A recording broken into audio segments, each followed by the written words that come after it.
Hospitals are usually places of monitors, quiet footsteps, and the slow rhythm of machines, keeping time. But in palliative care units where many people take their final steps on earth, something else happens. 2 moments that defy explanation. Moments that don't fit inside medical charts. Moments that families never forget. This episode begins with stories from nurses, chaplains, and loved ones who witnessed something extraordinary. The Rosary bringing peace, sudden clarity, and even unexpected recoveries at the very edge of life. One palliative care nurse described it this way: "You can hear the change in the room. It's like the air softens. Sometimes the patient hasn't spoken in days, and the moment someone begins the Rosary, their breathing settles or they open their eyes. It's not something you can explain, but you can feel it." These aren't stories of dramatic visions, though. Some families believe they truly saw Mary. These are stories of presence, a sudden calm, a glow of peace on a face that moments earlier was tight with fear, a room that becomes just for a few minutes holy ground.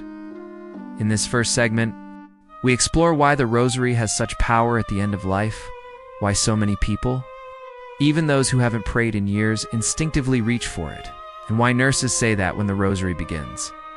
The atmosphere changes in ways medicine cannot measure, because sometimes, in palliative care, the most powerful thing isn't a machine or a medication, it's a prayer, whispered through tears, a set of beads, held by fragile fingers, a mother who draws near. The story begins. Here, the quiet visitations. When families say Mary entered the room in palliative care, time often feels suspended. The lighting is softer, voices quieter, and the world outside seems far away. But some families report something else, something they struggle to put into words. They describe moments when the room changed, not a vision in the dramatic sense, not a figure standing at the foot of the bed in bright light, but something subtler, almost like a mother entering a nursery where her child is crying.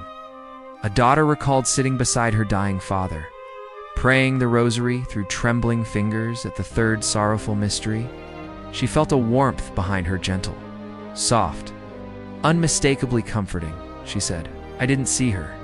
I just knew she was there." The fear left the room. Dad stopped gasping. For the first time in days, he looked peaceful. Another woman spoke of her grandmother, who had been unconscious for hours when the family started the Rosary. The grandmother opened her eyes and whispered, "She's here." Don't stop praying. Nurses, trained to observe the smallest changes, often report the same pattern. Breathing stabilizes, muscles relax. Even the atmosphere seems lighter. Some call it a miracle, others call it presence, but those who witness it say the same thing. It feels like Mary comes when the Rosary is prayed. And these encounters aren't always about the final moments. Sometimes they lead to something even more unexpected, a sudden clarity, a moment of connection, even brief recovery. In the next block, we explore how the Rosary brings unexplained strength and last conversations to patients who seemed moments from passing. Last conversations. When the Rosary gives patients strength, they shouldn't have doctors and nurses in. Palliative care often talk about something they can't fully explain, moments when patients who are extremely weak suddenly regain strength or clarity. These moments often happen right after the Rosary is prayed. Nurse in Lisbon shared the story of a man who had not spoken. For nearly 2 days, his breathing was shallow. His eyes barely opened. His family gathered around the bed and whispered a Rosary together. Halfway through the Hail, Holy Queen, he opened his eyes, looked at his wife, and said, "Thank you for praying.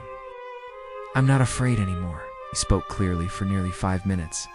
Then, peacefully, he slipped back into rest. In another case, a woman in palliative care regained enough strength to sit up in bed, something she hadn't done in over a week. Her daughter had just finished the joyful mysteries. The patient smiled, reached for her granddaughter's hand, and whispered, Mary brought you here. I'm so glad I get to see you again. These moments matter. Not because they change the medical outcome, but because they give families something priceless. Final memory filled with grace instead of fear. Professionals call it a final rally. Families call it a miracle. But many believe it is Mary, offering one last gift through the Rosary, the strength for a final goodbye. In the next block, we explore extraordinary recoveries cases, where patients stabilized or improved in ways that medical teams couldn't explain. The unexplainable. Moments when the Rosary brings peace, strength, and sudden change in palliative care. Doctors and nurses often witness events they cannot fully explain. Moments where medical logic seems to pause, where the human body steadies, the mind clears, or peace descends after weeks of fear. And again, those moments seem to come right after the Rosary is prayed. One nurse in Toronto recalled a woman in her mid-40s battling a long and painful illness. Her breaths had become shallow, her face tense. Her daughter stood beside her, holding a simple wooden rosary that had belonged to her grandmother. When she began the glorious mysteries, the room remained heavy until halfway through the third mystery, the nurse said. Something shifted. Her breathing slowed. The tension left her face. It was as if a warm calm filled the room. For the first time in nearly 2 weeks, the patient seemed at peace.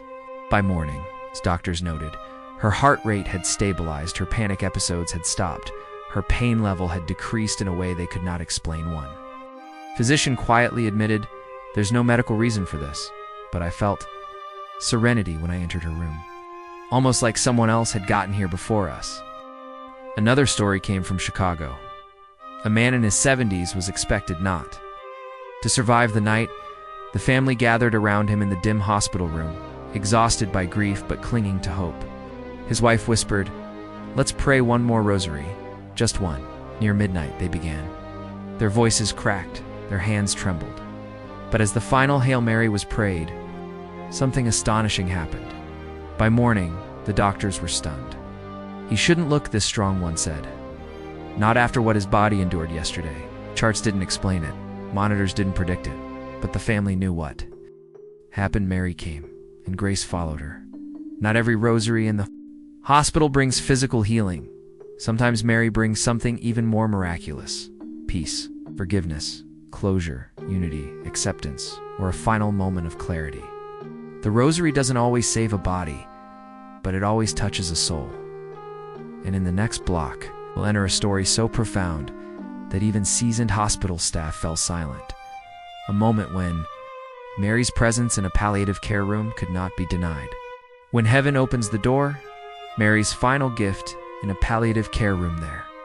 Our moments in palliative care when the veil between this life and the next feels impossibly thin, moments when the room seems to be filled with more than just doctors, nurses, and family. This final story comes from a seasoned hospice chaplain in Ohio, a man who had sat beside hundreds of bedsides, who believed he had seen everything until this night. A mother in her early 60s was approaching her final hours. Her 3 grown sons were gathered around her bed, one angry, one silent, one crying. The family had been fractured for years. Now they stood in the same room, but miles apart in their hearts. The chaplain gently suggested, "Would you like to pray the Rosary?" The sons exchanged hesitant glances. They hadn't prayed together since they were children. But something in the air, a heaviness that felt like sorrow mixed with longing, nudged them to agree. The chaplain began the sorrowful mysteries. At first, their voices were uneven, broken, almost reluctant. But halfway through the 4th mystery, the room changed. The air grew warm. The mother, who had been unresponsive all day, opened her eyes clearer than they had been in weeks.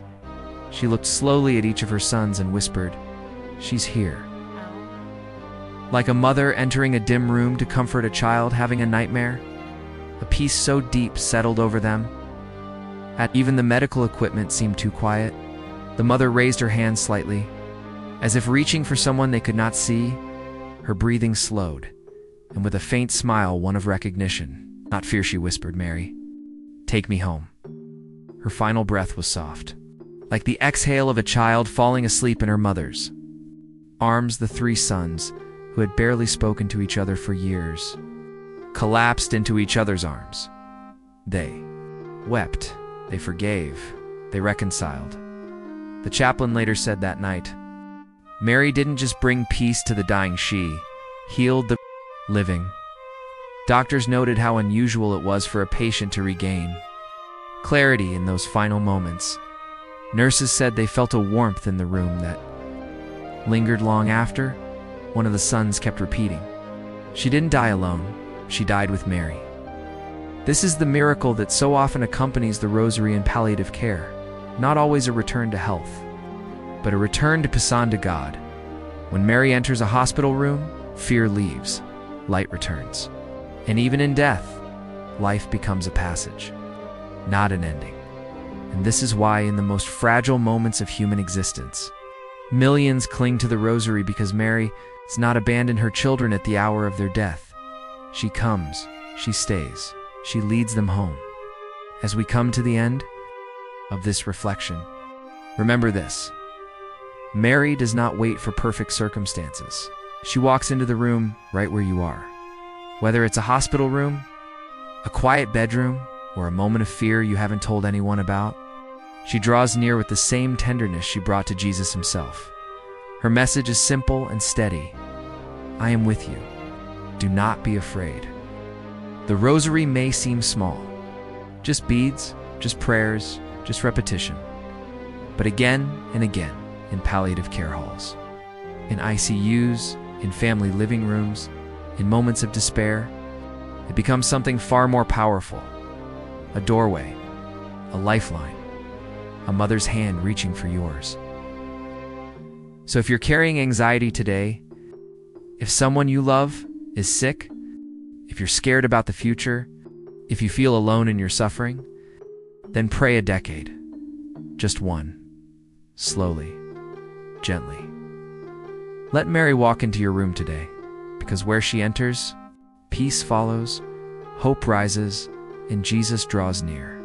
Before we end today's episode, I want to speak a simple blessing over you, a blessing of peace, protection, and the gentle presence of Mary. Wherever you are listening from, a busy home, a quiet room, a car, a hospital hallway, may the peace of Christ surround you like warm light. May Mary, our mother who has walked into countless hospital rooms, who has stood beside the suffering, who has brought hope to the dying and strength to the afraid place, her mantle over you today, may her intercession may her fears, may her tenderness soothe your heart, and may her presence lead you back, again and again, to the loving arms of Jesus. And if you're praying for someone who is ill, someone nearing the end of life, someone you desperately want God to comfort, may Mary walk into their room as well, with peace, with grace, and with the promise that no one suffers alone.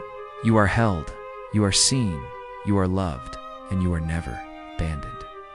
Thank you for being here today. May God bless you and keep you.